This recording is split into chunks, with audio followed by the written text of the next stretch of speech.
గణతంత్ర దినోత్సవం సందర్భంగా 26/1/2026 సెలవు. ఇది ఎప్పుడు పెట్టారండి? 25వ తారీఖు రాత్రి ఇక్కడ భోజనాలు అయిపోయిన తర్వాత పెట్టారని అంటున్నారు. అది ఎంత కరెక్టా అనేటువంటిది మనం దీని మీద డిస్కస్ చేద్దాం. మీరు ఎందుకంటే అన్నా క్యాంటీన్ ఆదివారం ఉండదని అన్నారు. ఓకే, సంతోషం. ఆదివారం ఉండదనేటువంటిది అందరికీ తెలుసు. మీరు ఎందుకని సడన్ గా గణతంత్ర దినోత్సవం సందర్భంగా అన్నా క్యాంటీన్ లేదని చెప్పి రాత్రికి రాత్రి పెడితే ఎలా కుదురుద్ది? 2 రోజుల ముందులో అసలు మీరు అది ఎప్పుడు కూడా ప్రకటించలేదు. మీరు అది ప్రకటించకపోవడం వల్ల ఎంతమంది సఫర్ అవుతారు? మీరు ఇన్ని వేలు పెట్టింది కాస్త ఉష్ఫటక్.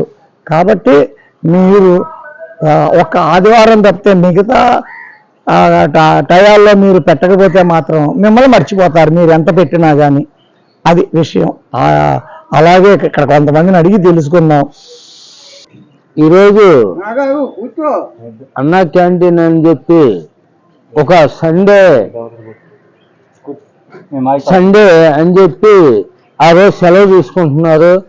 ఆ కూటమి ప్రభుత్వం కొన్ని ఫుడ్ పెట్టడం మంచిదే, అలా పండగలకు పున్నాలకు కూడా పెట్టాలని చెప్పి మేము కోరుతున్నాం. అలా ఎంతోమంది నేను చూస్తున్నా, నేను ఒక ఆటో కార్మికుడిని చూస్తున్నా, భోజనం లేక మొత్తం వచ్చి రిటర్న్ వెళ్తున్నారు. అది కూడా చెప్పండి కొద్దిగా. చూస్తున్నారు, వాళ్ళంతా భోజనానికి వచ్చిన వాళ్ళందరూ చాలామంది అక్కడ కూర్చున్నారు. చూడండి, అటు ఎంతమంది భోజనాలు లేక. ఏంటి అన్నా క్యాంటీన్? అన్నా క్యాంటీన్ అంటే ప్రతిరోజు పెట్టాలి. సండే అంటే సండే ఎవరు సెలవు? సండే. అది ఓకేనండి. అదండి, ఇప్పుడు వారు చెప్పింది అది. చాలా మంది తిరిగి వెళ్ళిపోయారని చెప్పి చెప్తున్నారు. నేను కూడా గులాబీ గారి దగ్గర చూస్తాను, కట్టేసింది ఏంటి అని చూస్తూ అనుకుని డౌట్ వచ్చి నేను ఇక్కడికి వచ్చాను, అసలు ఉందా లేదా అని చూస్తే విషయం ఇక్కడ కనబడింది. ఈ బోర్డు ఏమో రాత్రి పెట్టారంట. సో పబ్లిక్కి ఉపయోగపడేటట్టు ఉండండి. ఆదివారం అనేటువంటిది కూడా ఉండకుండా ఉంటే బాగుంటుందని అంటున్నారు.